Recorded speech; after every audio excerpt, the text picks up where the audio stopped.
Bom dia, pessoal. Hoje nós vamos fazer o último vídeo da série Estados da Matéria, né? E a gente vai falar sobre alguns conceitos aqui importantes. Por exemplo, temperatura e calor, a diferença entre temperatura e calor, né? Como eu falei para vocês no início do curso lá na escola ainda, temperatura e calor não são a mesma coisa, né? A temperatura ela vai medir o grau de agitação das partículas que existem no universo, ou seja, quanto mais agitadas estiverem essas partículas, maior será a temperatura delas, porque elas estão colidindo com uma frequência maior, e essa colisão entre as partículas gera um atrito, né? E esse atrito, por sua vez, vai produzir uma energia térmica que pode ser medido numa escala termométrica, né, que nós conhecemos aqui no Brasil como escala grau Celsius, mas existem outras escalas importantes, como por exemplo a escala Fahrenheit, que é utilizada na Inglaterra e nos Estados Unidos. E existe uma escala que ela é universal, nós chamamos de escala absoluta, porque ela mede uma temperatura mínima, né, a temperatura que nós chamamos de 0 Kelvin, né? Então ela vai ter essa característica. Essa temperatura mínima, o zero absoluto, ela é uma temperatura aí que nós não conseguimos chegar até hoje nesse valor, ou seja, não há essa temperatura no universo ainda, mas os cientistas acreditam que se um dia a gente chegar a essa temperatura, ou seja, se um dia as partículas deixarem de vibrar, deixarem de emitir energia, essa temperatura será de menos 273,13 graus Celsius, certo? Então, a temperatura ela vai medir o grau de agitação dessas partículas. Quanto mais agitadas elas estiverem, maior será essa temperatura. Quanto mais paradas elas estiverem, menor será essa temperatura. E se elas pararem completamente, significa dizer que aí as partículas, a matéria não gera mais energia e nós chegamos aí o que nós chamamos de zero absoluto. Certo? As escalas utilizadas para medir a temperatura são três: a grau Celsius, né, a Fahrenheit, a grau Fahrenheit, e a escala absoluta, que é a escala Kelvin. Certo? Vocês vão ver isso com mais detalhes lá no ensino médio. Bom, como a temperatura ela vai medir o grau de agitação das partículas, o calor, na verdade, é uma forma de energia que vai gerar essa agitação. Então se nós fornecemos energia térmica a uma partícula, significa dizer que essas partículas elas vão se agitar mais rapidamente, tá certo? Então nós podemos falar que calor é energia em movimento. Só faz sentido você falar em calor se você tiver a existência de dois corpos que se comunicam termicamente entre si e um desses corpos é mais quente, ou seja, está uma temperatura mais elevada do que o outro.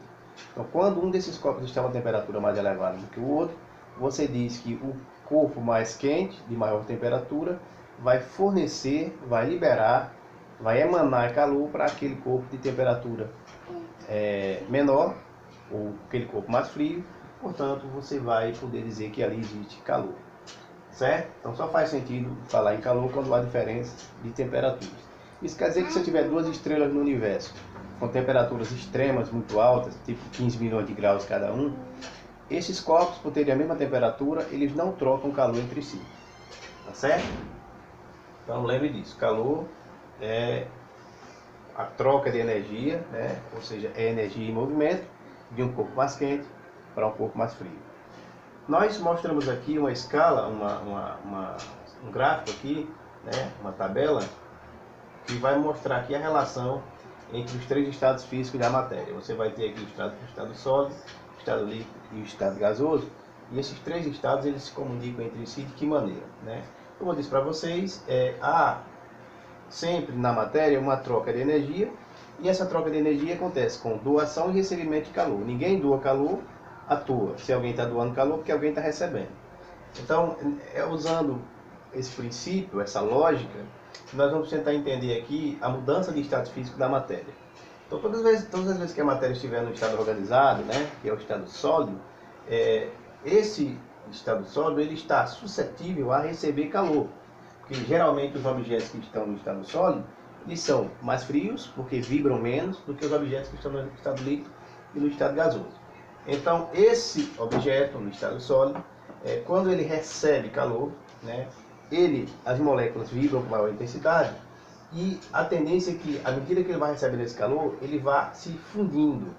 Ou seja, um objeto, vamos falar aqui da água. A água, na forma sólida, quando ela recebe calor, ela passa por um processo de fusão e aí ela passa do estado sólido para o estado líquido, tá certo? Com o ganho de calor. Nós chamamos que o processo então vai ser endotérmico, porque está ganhando calor, tá certo? E o processo chama-se fusão.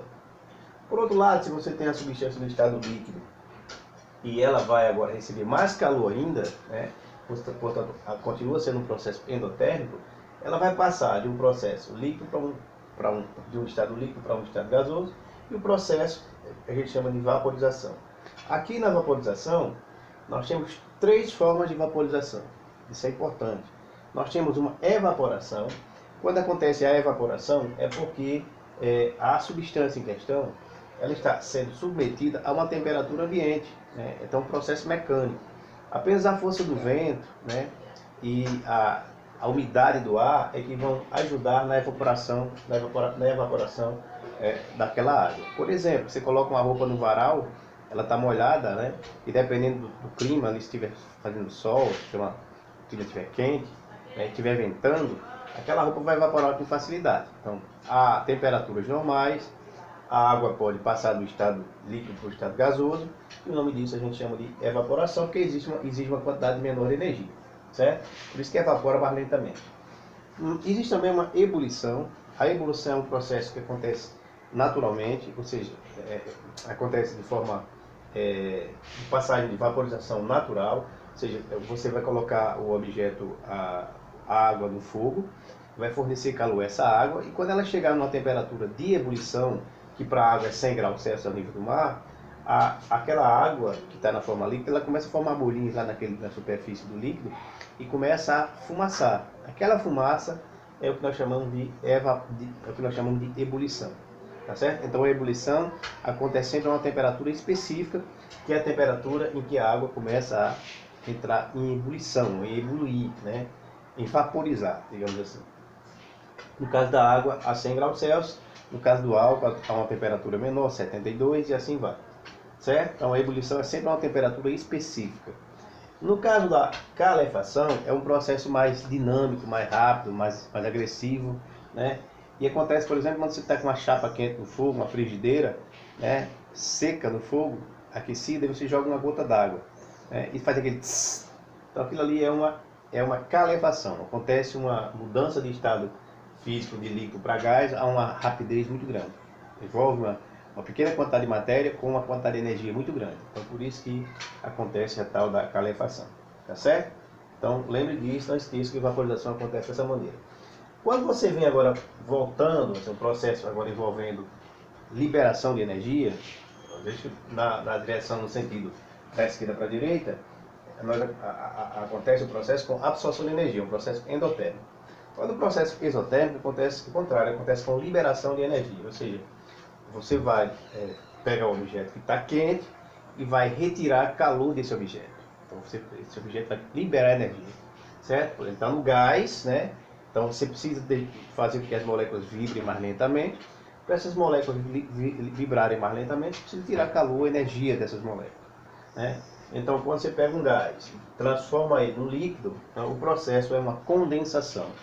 Então, condensar é fazer que o gás se transforme em líquido, tá certo? Então, é um processo exotérmico. Você está tirando energia do gás. Se você tem um líquido e quer que ele volte a ser sólido, você continua tirando energia, o processo continua sendo exotérmico, só que agora vai ser uma solidificação. As partículas vão praticamente deixar de vibrar, né? Elas vão se aglomerar ali organizadamente, e você vai ter novamente um sólido, ok?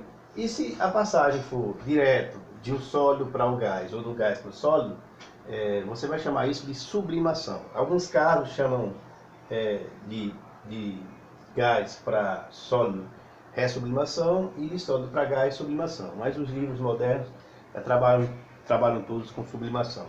Então o que é a sublimação? A sublimação é a passagem direta entre o estado sólido e o estado gasoso. Ou seja, você tem lá uma naftalina, que é aquela bolinha que a gente coloca lá no guarda-roupa para espantar barata, e ela de repente some lá do guarda-roupa, né? Você não enxerga mais aquela naftalina, mas ela não fica molhada, não molha nada, É porque ela simplesmente saiu do estado sólido e foi direto para o estado gasoso, é o que nós chamamos de sublimação. Tá certo? E para finalizar, eu gostaria de explicar aqui o que significa pressão atmosférica, né? Isso tem a ver com as brisas marinhas e as brisas terrestres, e o que é pressão e como é que funciona a panela de pressão. Então, a pressão atmosférica é uma pressão que acontece no planeta, de um modo geral, desde que esse planeta tem atmosfera, é o caso da Terra, né? Então, sobre nós existe uma camada de ar, e essa camada de ar ela tem um peso, ela tem uma massa, e essa massa nos achata sobre o planeta, né? E é exatamente esse peso, esse achatamento dessa massa de ar sobre nós, que estamos na superfície do planeta, que gera essa pressão. Então, isso é a pressão atmosférica. Como essa massa de ar varia muito, pode ser que em alguma situação, por exemplo, ao nível do mar, ela seja muito espessa, e se você está lá na montanha, no Everest, ela seja menos espessa, significa dizer que essa pressão atmosférica também vai variar. Ou seja, ao nível do mar, a pressão atmosférica é maior do que se você estivesse lá nas montanhas, porque nas montanhas a espessura do ar sobre a sua cabeça, ela diminui, fazendo com que a pressão também diminua. Tá certo? Então, quando falar em pressão atmosférica, lembre disso. É a camada de ar sobre a sua cabeça. Tá certo? E aí, no nível do mar, existe uma pressão atmosférica bem definida, que nós dizemos que é uma atmosfera. Certo? À medida que você vai subindo, essa pressão vai diminuindo. Então, se você está numa altitude muito grande, essa pressão atmosférica vai ser menor. Tá certo? Você também pode medir essa pressão atmosférica em milímetros de mercúrio. Você pode dizer que uma atmosfera é igual a 760 milímetros de mercúrio, tá certo? Ou você pode dizer que essa 1 atm é igual a 101,1 vezes 10 a 3 Pascal. Então, depende muito de como você vai trabalhar a questão. Pode ser que você precise usar o Pascal, que é a unidade de pressão, pode ser que você use o milímetro de mercúrio, pode ser que você use a própria atmosfera, tá certo? A panela de pressão é um dispositivo que na verdade é uma caldeira que nós adaptamos para usar na nossa cozinha, e ela tem uma finalidade, de cozinhar os alimentos mais rapidamente. Mas para ela fazer isso, ela precisa fazer o seguinte: você precisa colocar o seu alimento dentro da panela, e dentro dessa panela, junto ao seu alimento, você coloca água, né? Veda essa água dentro dessa panela e coloca no fogo. O que é que vai acontecer? À medida que você vai fornecendo calor àquela panela de pressão, aquela água vai evaporando e ela vai, como ela não tem para onde ir, ela fica presa na superfície da panela, né? Na forma de gás, na forma de vapor. E à medida que ela vai ficando presa, à medida que aquele vapor vai se aglomerando ali na superfície da panela, ele vai produzindo uma atmosfera interna dentro da panela. E vai dificultando que essa água líquida que está ainda, no processo de aquecimento, evapore, né? Então, você cria uma condição para aumentar a temperatura de ebulição da água. Então, se ela ferve a 100 graus Celsius, naturalmente, ao nível do mar, como você cria um ambiente ali interno, né, onde a pressão é maior, significa dizer que a água vai ter mais dificuldade para ferver. Então, ela vai ferver uma temperatura mais elevada. O que é que você vai conseguir com isso? Você vai conseguir uma maior quantidade de energia dentro da panela. E você sabe que mais energia significa mais rapidez na execução da tarefa, mais rapidez no processo de execução do trabalho. Tá certo? Então, na verdade, esse dispositivo que existe, chamado panela de pressão, ela tem uma finalidade, e exatamente é esse: é fazer com que a energia interna na panela aumente, através do aumento da temperatura de ebulição da água, para que você consiga cozinhar o alimento mais rapidamente. Tá certo?